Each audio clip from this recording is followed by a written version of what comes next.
को आसरा देना भला होगा। किसी बेआसरे को आसरा देना, मुसीबत में किसी मजबूर की बिगड़ी बना देना भला होगा। किसी बेआसरे को आसरा देना भला होगा। किसी बेआसरे को आसरा देना।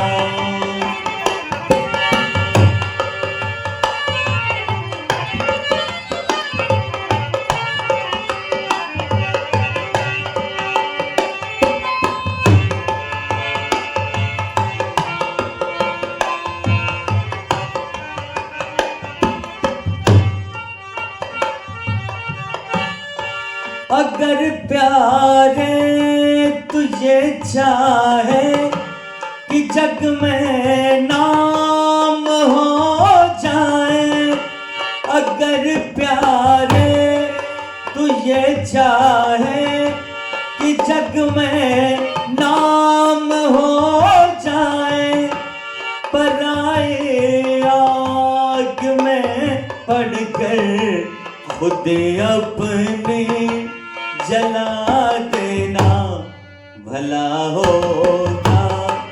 किसी बेआसरे को आसरा देना, मुसीबत में किसी मजबूर के बिगड़ी बना देना भला होगा।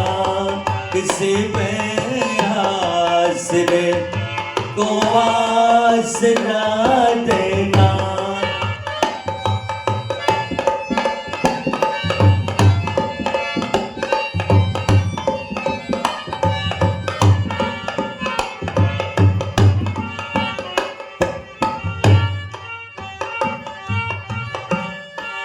तुम्हारे सामने घर हो तड़पता प्यास का मारा, तुम्हारे सामने घर हो तड़पता प्यास का मारा, उसे दो घूंट पानी के दया करके पिला देना भला होगा।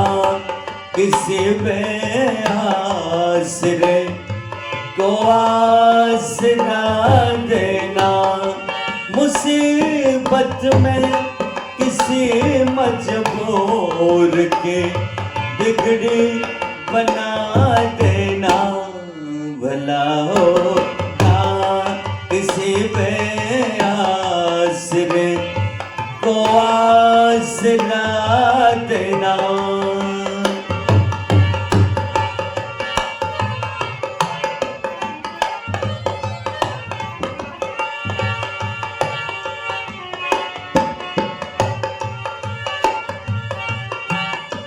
करो कुछ काम नेकी का, मचाना शोर ना हरगिज़। करो कुछ काम नेकी का, मचाना शोर ना हरगिज़, मगर उसको हमेशा के लिए दिल से भुला देना भला होगा। किसी बेआसरे को आसरा देना भला होगा। किसी बेआसरे को आसरा देना, मुसीबत में किसी मजबूर के बिगड़ी बना देना भला हो आसरे को आसरा देना। आ, आ, आ, आ, भला होगा किसी पे आसरे को आसरा देना।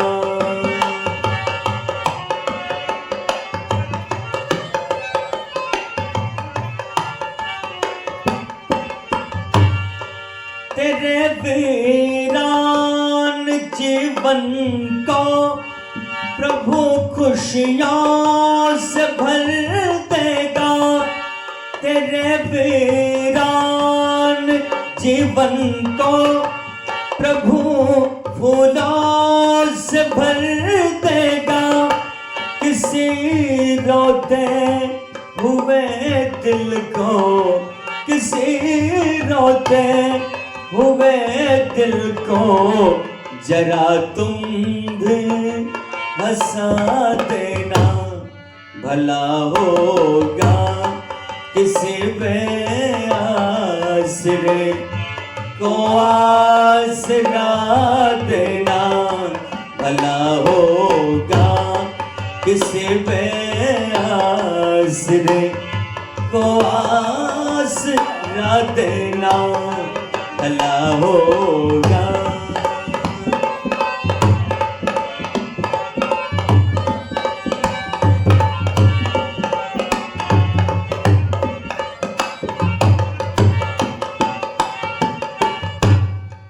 बहारों में तो हंसते हैं, बहारों में, बहारों में,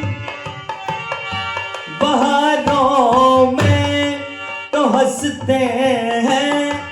चमन के फूल सब लेकिन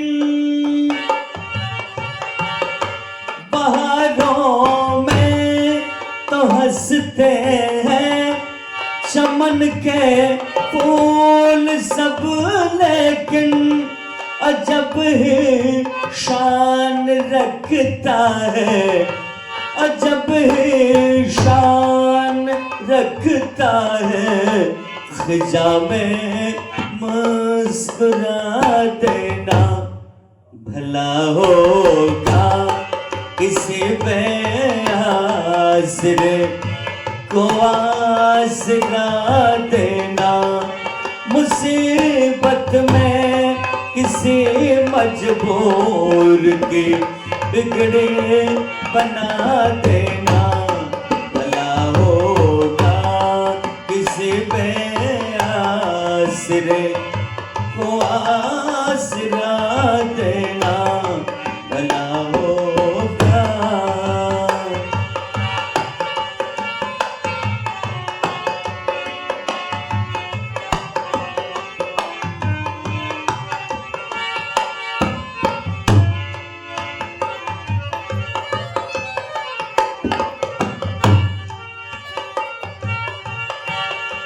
तेरे पीछे जो आते हैं, तेरे पीछे जो आते हैं, तेरे पीछे जो आते हैं, किसी को ना लगे ठोकर।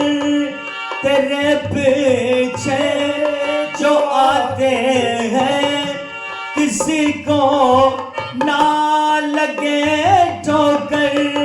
मिले पत्थर जो रास्ते में, मिले पत्थर जो रास्ते में, पथिक उसको हटा देना।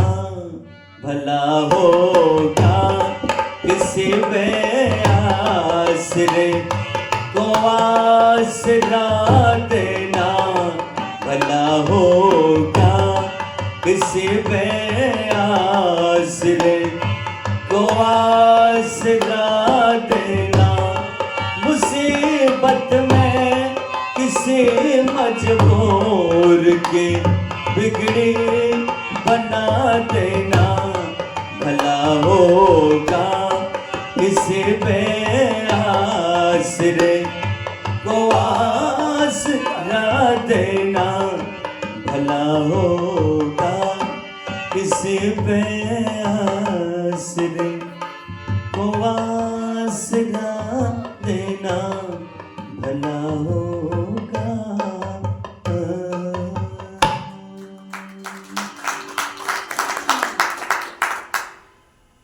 एक गीत और आपके सामने, फिर कुछ शेष चर्चाएं आपके सामने रखेंगे। बड़ा सुंदर, बहुत पुराने एक भजनोपदेशक हुआ करते थे, ब्रजपाल करमठ जी।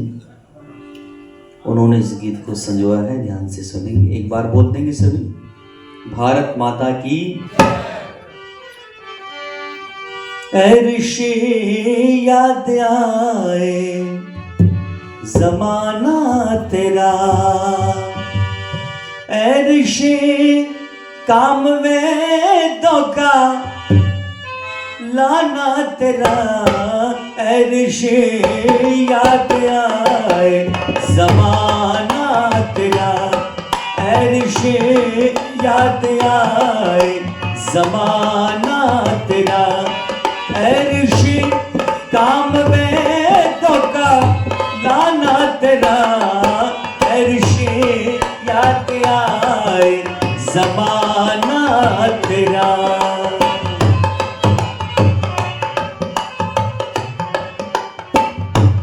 आर्य जगत के बहुत ही उच्च कोटि के मूर्धन्य विद्वान आचार्य संजय याजक जी वो हमारे सम्मुख उपस्थित हो गए हैं। प्यारी प्यारी तालियों के द्वारा स्वागत करेंगे सभी।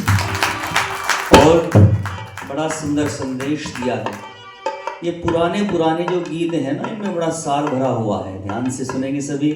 ऐ ऋषि याद आए ज़माना तेरा, ऐ ऋषि याद आए ज़माना तेरा, ऐ ऋषि काम वेदों का लाना तेरा, ऐ ऋषि याद आए ज़माना तेरा।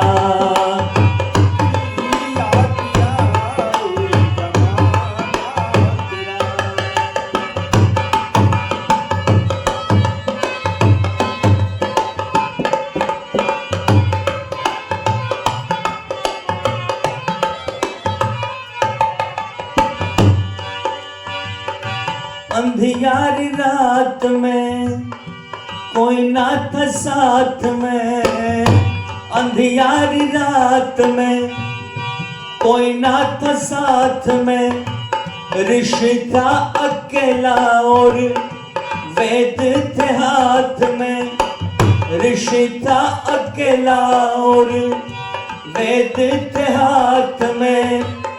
ऐसी मुश्किलों में यहाँ आना तेरा, ऐ ऋषि याद आए ज़माना तेरा, ऐ ऋषि याद आए ज़माना तेरा, ऐ ऋषि काम वेदों का लाना तेरा, ऐ ऋषि याद आए ज़माना तेरा। याद आए ज़माना तेरा।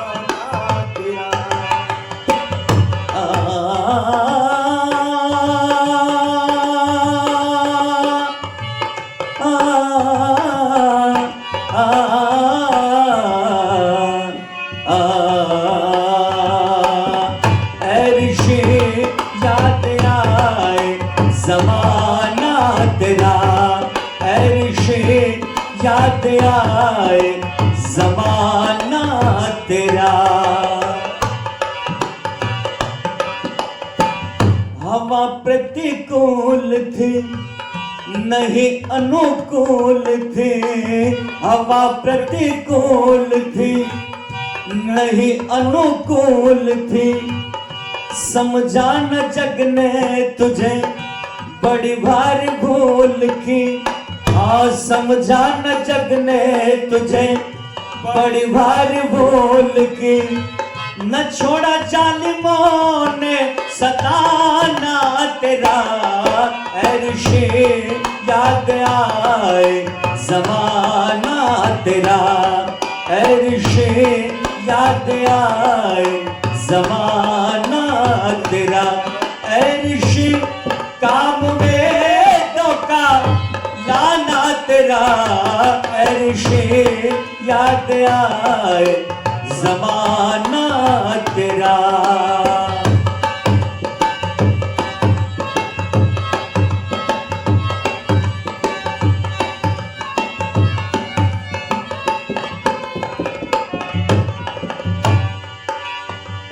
लगा जब सुधारने काशी हरिद्वार में, लगा जब सुधारने काशी हरिद्वार में, फेंकना भी चाहा तुझे गंगा जी की धार में, फेंकना भी चाहा तुझे गंगा जी की धार में।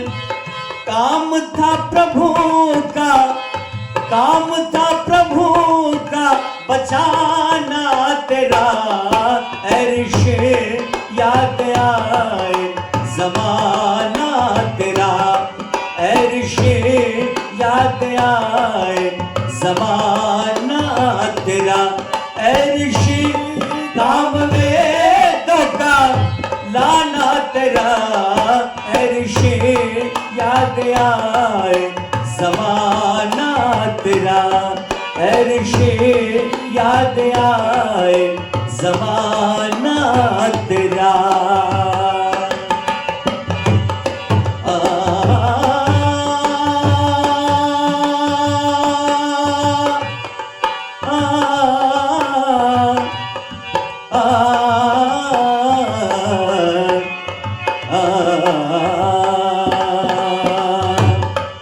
ऐशे याद आए ज़माना तेरा।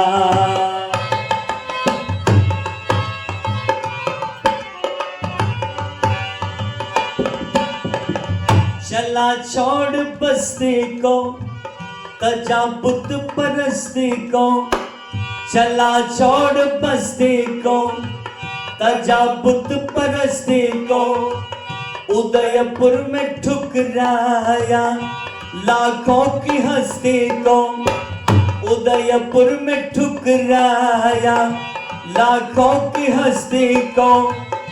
दिल था प्रभु का दीवाना तेरा, ऐशे याद आए ज़माना तेरा, ऐशे याद आए ज़माना तेरा, ऐशे काम में धोखा लाना तेरा, ऐशे याद आए ज़माना तेरा, ऐशे याद आए ज़माना तेरा।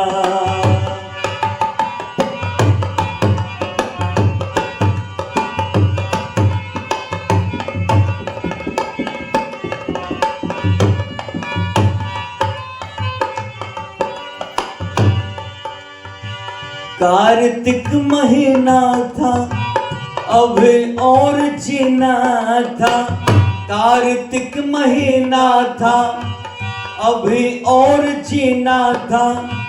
पिलाया जहर जगन्नाथ कमीना था, पिलाया जहर जगन्नाथ कमीना था।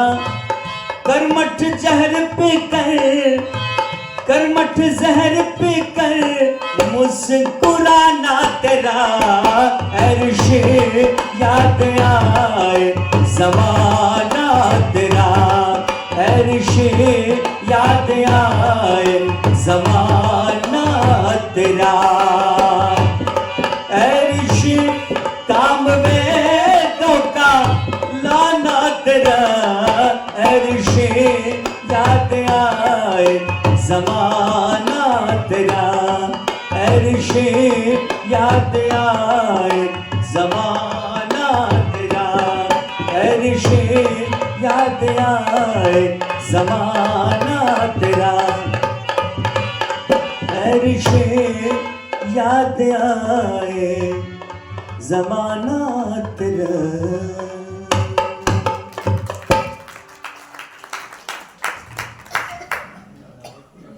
ऋषि याद आए जमाना तेरा, ए ऋषि काम वेदों का जग में लाना तेरा। स्वामी दयानंद सरस्वती ने, आप सभी जानते हैं, स्वाध्याय करते हैं, सत्यार्थ प्रकाश में 7वें समुल्लास के अंदर बहुत सुंदर उन्होंने चर्चा की है। सबसे पहले उन्होंने ईश्वर के विषय में प्रकाश डाला है, उसके पश्चात वेद के विषय में स्वामी दयानंद सरस्वती ने प्रकाश डाला है। स्वामी दयानंद सरस्वती एक स्थान पर उनका प्रवचन चल रहा है। स्वामी दयानंद सरस्वती खड़े होकर प्रचार किया करते थे। स्वामी जी खड़े होकर चौराहों पर, जैसे कोई बहुत बड़ा वृक्ष है उसके नीचे, इस प्रकार से वो प्रचार किया करते थे खड़े होकर। उनका प्रवचन चल रहा है सत्यार्थ प्रकाश का जो 7वां समुल्लास है, उसके ऊपर स्वामी दयानंद सरस्वती का प्रवचन चल रहा है। एक व्यक्ति कहता है, स्वामी जी आप वेद की बात कर रहे हो, ईश्वर की बात कर रहे हो, ये वेद कहाँ से आए हैं और वेदों को किसने लिखा है? स्वामी जी बहुत सुंदर उसको उत्तर देते हैं, उसके प्रश्नों का उत्तर देते हुए कहते हैं कि सृष्टि के आदि में जब दुनिया बनी, सृष्टि के आदि में परमात्मा 4 ऋषियों को, ये ऋषि के शब्द हैं, 4 ऋषियों अर्थात उस समय की सबसे पवित्र आत्माएं, 4 ऋषियों को वेदों का ज्ञान देते हैं। और ये चारों ऋषि चारों वेदों को गति प्रदान करते हैं, क्योंकि उस समय वेद लेखन की क्रिया में जी नहीं थे। तो किस क्रिया में थे जी? क्यों जी? वेद उस समय सृष्टि के आदि में लगभग 2.25 अरब वर्ष हो गए। उस समय वेद किस क्रिया में थे? उस समय सुनने की क्रिया से, इसीलिए वेद को श्रुति भी कहते हैं। सुनने की क्रिया से वेद आगे बढ़े और लेखन क्रिया में कब आई जी? स्वामी दयानंद सरस्वती ने पूना प्रवचन में दिया है कि वेद लेखन क्रिया में राजा इक्ष्वाकु के समय में वेद लेखन क्रिया में आए। और राजा इक्ष्वाकु कौन थे जी? भगवान रामचंद्र महाराज के दादाओं के दादा। स्वामी दयानंद सरस्वती से वह व्यक्ति पूछता है, स्वामी दयानंद सरस्वती उनके प्रश्नों का उत्तर दे रहे हैं। कहते हैं कि अग्नि, वायु, आदित्य, अंगिरा, ऋग्वेद, यजुर्वेद, सामवेद और अथर्ववेद।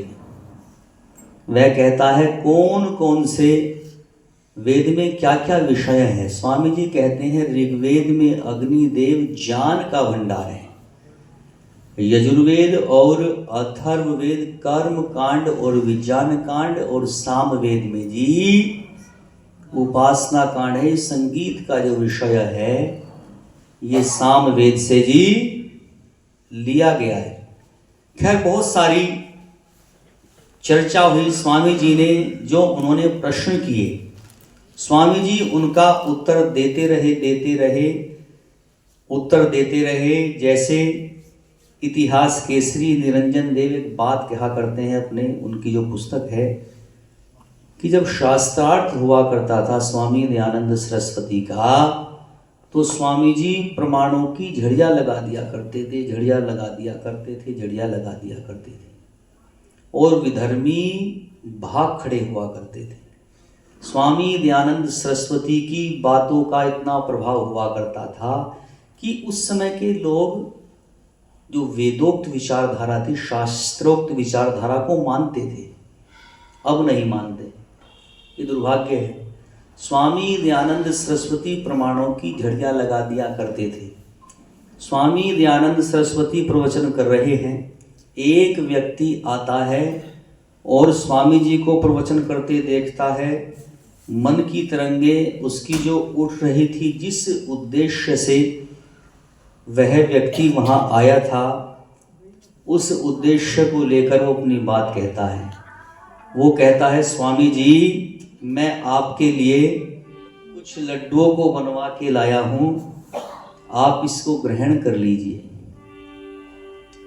स्वामी दयानंद सरस्वती कुछ क्षण चिंतन करते हैं, कहते हैं कि भैया मैं आपके लड्डुओं को ग्रहण नहीं करूँगा, और स्वामी जी फिर प्रवचन करने लगते हैं। कुछ समय के पश्चात उसके मन की तरंगे फिर उठती है।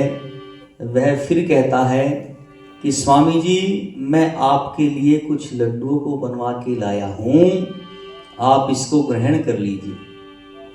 स्वामी दयानंद सरस्वती फिर कहते हैं कि भैया मैं आपके लड्डुओं को ग्रहण नहीं करूँगा।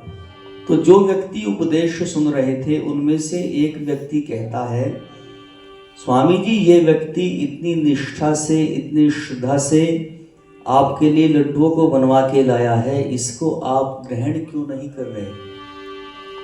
तो स्वामी जी एक बात कहते हैं, और वो बात कौन सी थी? स्वामी जी कहते हैं कि ये जो व्यक्ति मेरे लिए लड्डुओं को बनवा के लाया है, इन लड्डुओं में जहर मिला हुआ है। मुझे मारने की दृष्टि से ये व्यक्ति लड्डुओं में जहर मिलवा के लाया है।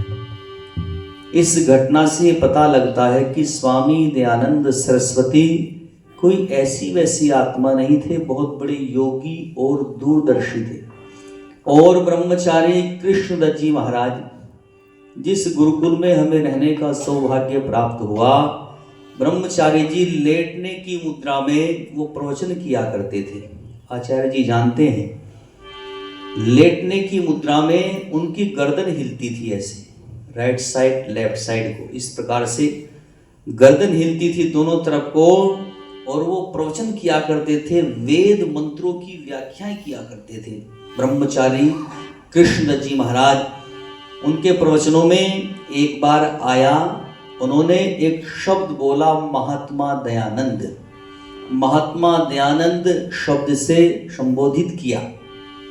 उन्होंने कहा कि ऐसे तपस्वी को ये आर्य समाजी पहचान नहीं पाए, ऐसे महान आत्मा को जिनके पिछले 12 जन्मों में भी वो पूर्ण ब्रह्मचारी थे और ऋषि थे, और उन ऋषियों के नाम भी उन्होंने गिनाए थे, ब्रह्मचारी कृष्णदत्त जी महाराज ने। तो स्वामी दयानंद सरस्वती कोई ऐसी वैसी आत्मा नहीं थे, बहुत बड़े योगी और दूरदर्शी थे।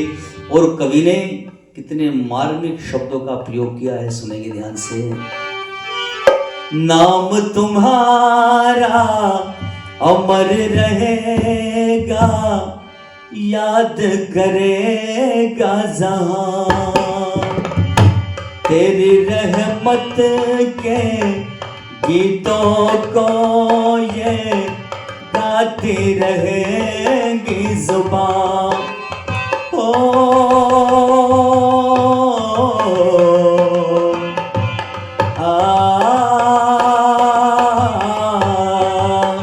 नाम तुम्हारा अमर रहेगा, याद करेगा जहां, तेरी रहमत के गीतों को ये गाती रहेगी जुबान।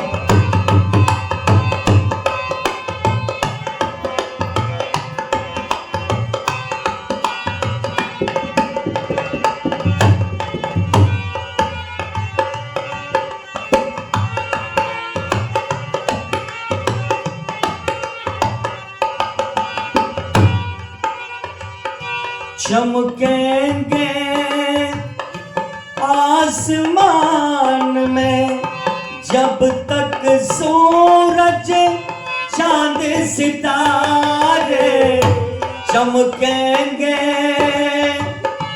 आसमान में जब तक सूरज चांद सितारे, तब तक ओ मेरे स्वामी दयानंद हम तो रहेंगे ऋणी तुम्हारे।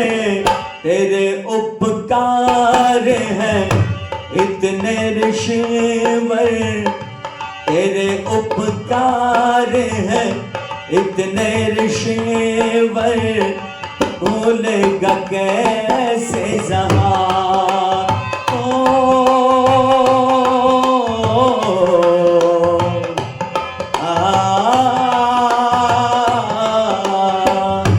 नाम तुम्हारा अमर रहेगा, याद करेगा जहां। तेरी रहमत के गीतों को ये गाते रहेंगे जुबान।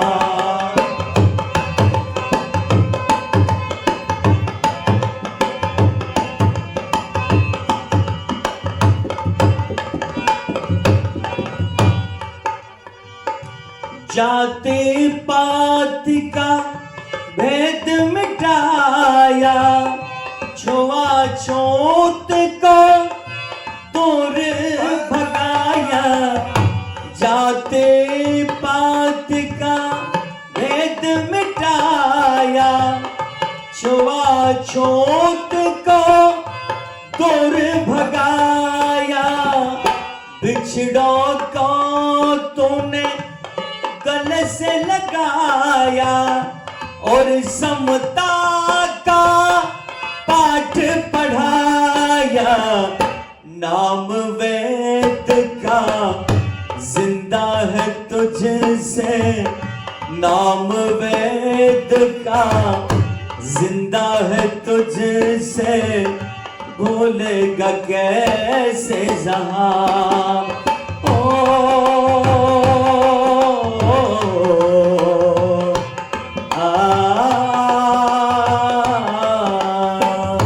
नाम तुम्हारा अमर रहेगा, याद करेगा जहां। तेरी रहमत के गीतों को ये गाते रहेंगे जुबान। और स्वामी दयानंद सरस्वती माताओं बहनों कैसे परोपकारी थे, उनका कैसा जीवन था। सारा जीवन उन्होंने राष्ट्र के कल्याण के लिए लगा दिया। अजमेर की उनके जीवन की एक घटना आती है। स्वामी दयानंद सरस्वती उस समय मथुरा में थे। उनको खबर मिली कि जो अजमेर के चर्मकार हैं उनकी झोपड़ियां जल गई हैं। तो स्वामी दयानंद सरस्वती को माताओं बहुत दुख हुआ। वो खड़े हुए, जो उनके भक्त थे उनसे कहा कि जो हमारे चर्मकार भाई हैं, गरीब भाई हैं हमारे, हो सके तो उनकी झोपड़ियों को दोबारा से निर्मित कराने का कार्य आप करें, ये मेरा आपसे निवेदन है। और उन्होंने स्वामी जी की बात को स्वीकार किया, पैसे एकत्रित किए और उनकी जो झोपड़ियाँ थी, उनके घर थे, उनको दोबारा से निर्मित कराने का कार्य किया स्वामी दयानंद सरस्वती की प्रेरणा से। स्वामी दयानंद सरस्वती कैसे परोपकारी थे, मन वचन और कर्म कैसा उनका पवित्र था। बहुत सारी अनेकों घटनाएं आप विद्वानों से सुनते हो, स्वाध्याय करते हो, पढ़ते हो, आपको उनके जीवन का भली भांति सबको पता है। स्वामी दयानंद सरस्वती जब शास्त्रार्थ के लिए जाते हैं, कहाँ पर? हरिद्वार में। 3 दिन के भूखे स्वामी दयानंद सरस्वती, लंढोरा जो हरिद्वार के समीप पड़ता है, लंढोरा एक खेत में बैठे हुए हैं और 3 दिन के भूखे बैठे हैं स्वामी दयानंद सरस्वती। वो कृषक आता है, राजाओं का राजा, सत्यार्थ प्रकाश के 6ठे समोल्लास के अंदर स्वामी दयानंद सरस्वती ने किसान को राजाओं का राजा लिखा है। कहते हैं स्वामी दयानंद सरस्वती की भोले किसान भूख लगी है। वो कहते हैं कि स्वामी जी, खेत में इतने सारे बैंगन लगे हुए हैं, आप तोड़ सकते थे, तोड़कर खा सकते थे। स्वामी दयानंद सरस्वती कहते हैं कि मैं आपसे बिना पूछे कैसे बैंगन खा सकता था। जैसे विद्वान कहते हैं, विद्वानों से सुनते हैं हम, तो कोई किस प्रकार से सुनाते हैं, कोई किस प्रकार से सुनाते हैं, सबका अपना अपना एक मंतव्य होता है। तो स्वामी दयानंद सरस्वती ने जब ये बात कही, उस किसान ने कहा बहुत सारे बैंगन लगे हुए थे, आप अपने आप भी स्वामी जी खा सकते थे। वो कहते हैं कि नहीं, आपसे बिना पूछे मैं कैसे खा सकता था। उसने, जैसे विद्वान कहते हैं कि टोकरी भरकर रख दी, कोई छोटी टोकरी भरकर रख दी। तो स्वामी दयानंद सरस्वती ने 2 या 3 बैंगन के लिए ही कहा था, तो उसमें से 2 या 3 बैंगन ही उठाए, उनको खाया और पानी पिया और शास्त्रार्थ किया हरिद्वार में जाकर। स्वामी दयानंद सरस्वती का मन, वचन और आगे बड़ा सुंदर संदेश है।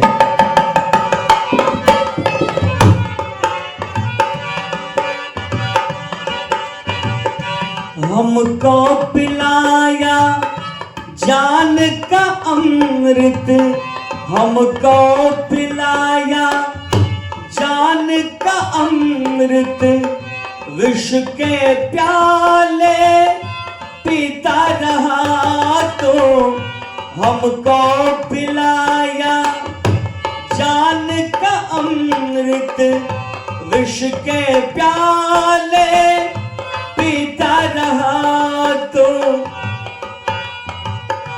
जिसने पिलाया जहर का प्याला, उसको भी जीवन दान दिया तो तेरे अमर के तो को सुमन सा, तेरे अमर के तो को सुमन सा, गाता रहेगा जहां।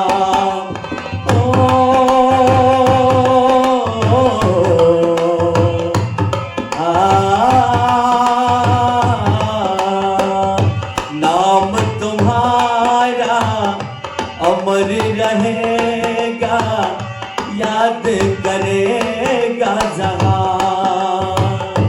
तेरी रहमत के गीतों को ये गाती रहेंगे जुबान, गाती रहेंगे जुबान।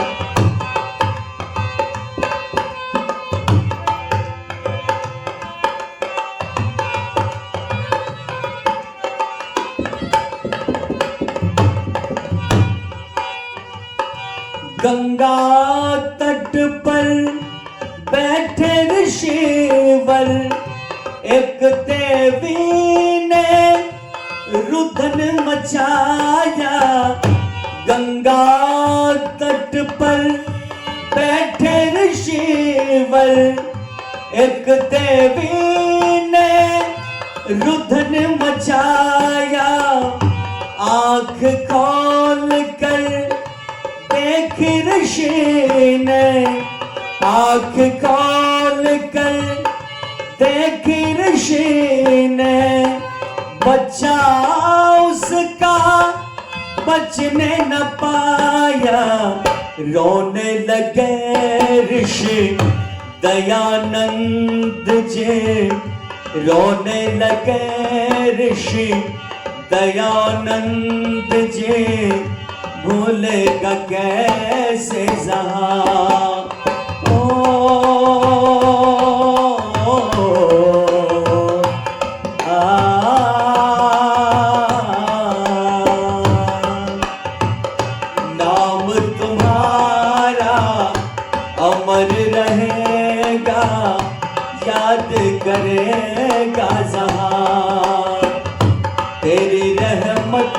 के गीतों को ये गाती रहेंगी जुबान, तेरी रहमत के गीतों को ये गाती रहेंगी जुबान।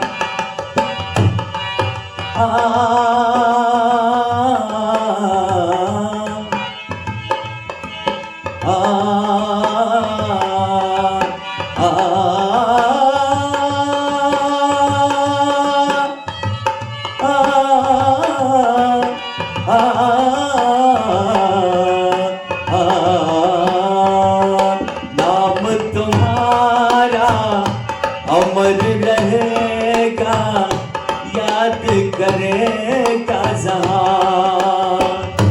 तेरी रहमत के गीतों को ये गाती रहेंगी जुबान।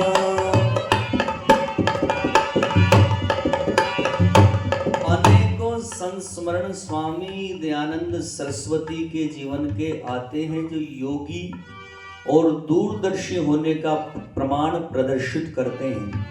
स्वामी दयानंद सरस्वती, एक बार मुझे आचार्य जी ने एक पुस्तक दी, आचार्य मुरारी लाल जी, और उसमें स्वामी दयानंद सरस्वती के अनेकों संस्मरण मैंने पढ़े, और ऐसे ऐसे संस्मरण उस पुस्तक के अंदर थे कि जो पढ़ेगा तो सोचेगा कि स्वामी दयानंद सरस्वती का जीवन कैसा था।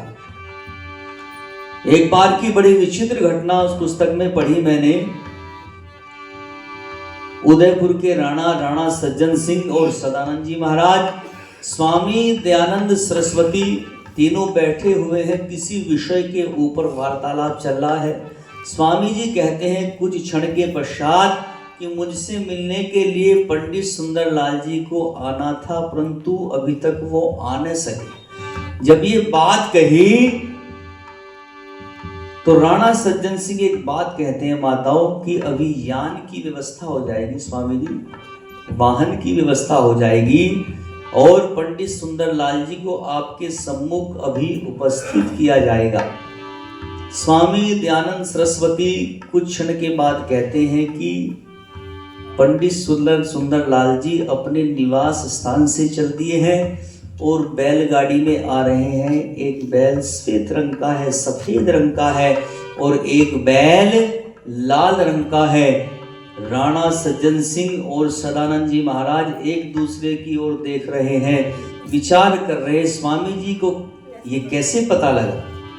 कुछ क्षण के बाद देखते हैं, कुछ समय के बाद देखते हैं कि सामने से वास्तव में एक बैलगाड़ी आ रही है, और जब वो बैलगाड़ी नजदीक आई तो वास्तव में देखा कि उसमें पंडित सुंदरलाल जी बैठे हुए हैं और राणा सज्जन सिंह सदानंद जी महाराज एक दूसरे की तरफ को देख रहे हैं और आश्चर्य में पड़ रहे हैं और कह रहे हैं कि स्वामी जी कोई ऐसी वैसी आत्मा नहीं है, बहुत बड़े योगी और दूरदर्शी हैं। लिखा है कवि नागे, नाम तुम्हारा अमर रहेगा, याद करेगा जहां, तेरी रहमत के गीतों को ये गाती रहेंगी जुबान।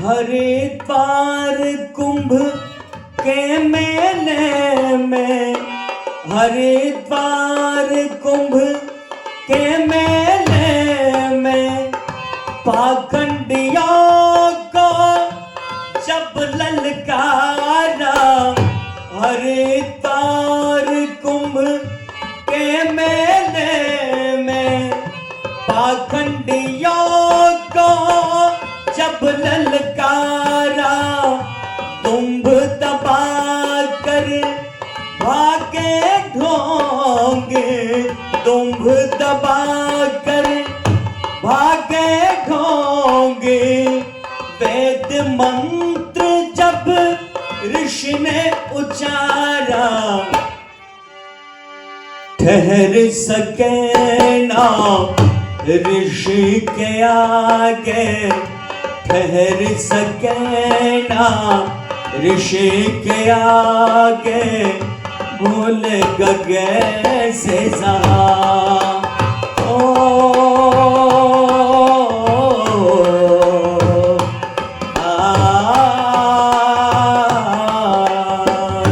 नाम तुम्हारा अमर रहेगा, याद करेगा जहां। तेरी रहमत के गीतों को ये गाते रहेंगे जुबान, गाते रहेंगे जुबान।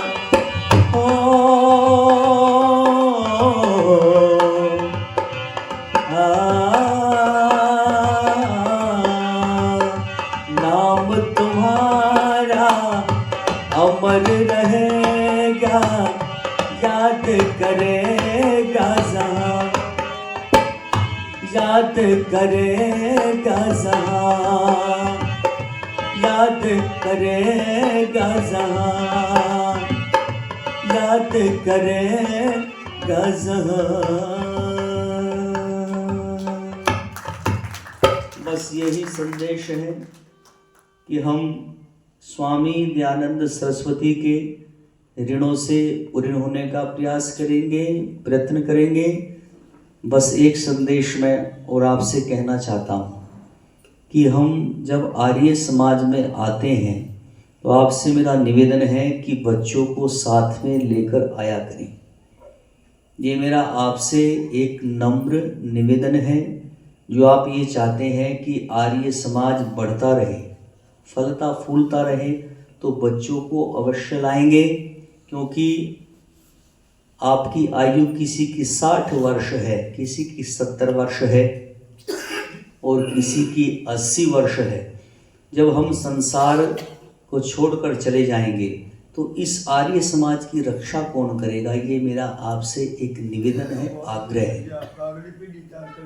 हाँ, तो ये ही मेरा आपसे निवेदन है कि बच्चों को अवश्य ही साथ में लाया करें, क्योंकि शाम की सभा है। अब तो कोई बच्चे स्कूल भी नहीं जा रहे, तो सब जो दादा हैं अपने पोतों को लाए, बच्चों को लाए। यही मेरा निवेदन है। समय पूर्ण हो गया है। सभी ने ध्यान से सुना है। सभी का बहुत बहुत धन्यवाद। आगामी कार्यक्रम